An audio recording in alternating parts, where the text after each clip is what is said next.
16వ తారీఖు 2వ నెల 2024 నుండి 29/2/2024 వరకు పుట్టినటువంటి వారందరికీ కూడా ముందస్తుగా జన్మదిన శుభాకాంక్షలు.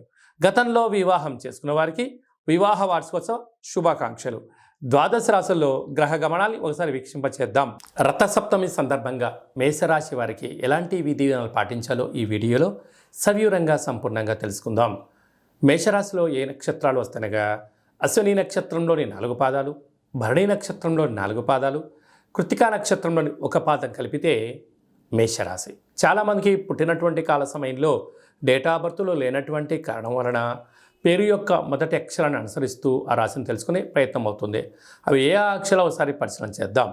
చు, చే, చో, లా, లీ, లు, లే, లో, ఆ అక్షరాల వారందరూ కూడా మేషరాశి జాతకులే. మేషరాశికి అధిపతి కుజుడు.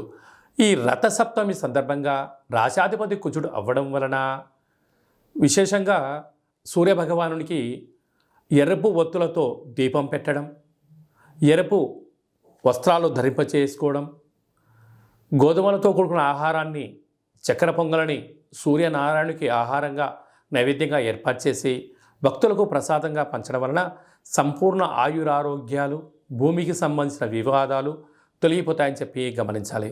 రాశిలోనే గురువు, 6వ స్థానంలో కేతువు, రాజ్యస్థానంలో కుజుడు, బుధుడు, శుక్ర సంచార స్థితి, లాభస్థానంలో ఏడాది తర్వాత రవి చేత శని సంచార స్థితి ఉండడం, రాహు సంచార స్థితి ఉన్నప్పుడు ప్రధానంగా ఇలాంటి కాల సమయంలో తొందరపాటు నిర్ణయాలకు ఇది సరైన సమయం కాదు. వృత్తులలో, ఉద్యోగాల్లో, వ్యాపారాలలో స్వల్పమైనటువంటి ఆటంకాలు ఉండినను మనోధైర్యంగా ఉండగలిగినట్లయితే మౌనం ఆరోగ్యం అన్నట్టుగా ఇలాంటి కాల సమయంలో మౌనమే మీకు ఆరోగ్యము, ధ్యానమే ప్రశాంతత, దానమే మీకు అదృష్టము, యోగాన్ని కలిగిస్తుందని చెప్పి గమనించాలి. ఎందుకనగా లాభస్థానంలో శని భగవానుడి చేత రవి చేత శని కలిసి ఉండడం వల్ల వీరిద్దరూ తండ్రి కొడుకులతో అవుతారు కనుక ధనపరమైనటువంటి స్వల్పమైనటువంటి విభేదాలు వచ్చే అవకాశాలు ఉన్నాయి. కనుక ఫిబ్రవరి ద్వితీయార్థంలో తృతీయార్థంలో వీరికి ప్రభుత్వ ఉద్యోగ ప్రయత్నం చేసేవారికి చాలా యోగదాయకం. కనుక ప్రభుత్వ అధికారులతో కానీ, బంధువులతో కానీ, మిత్రులతో కానీ, స్నేహితులతో కానీ వాగ్వివాదాలకు దూరంగా ఉండండి.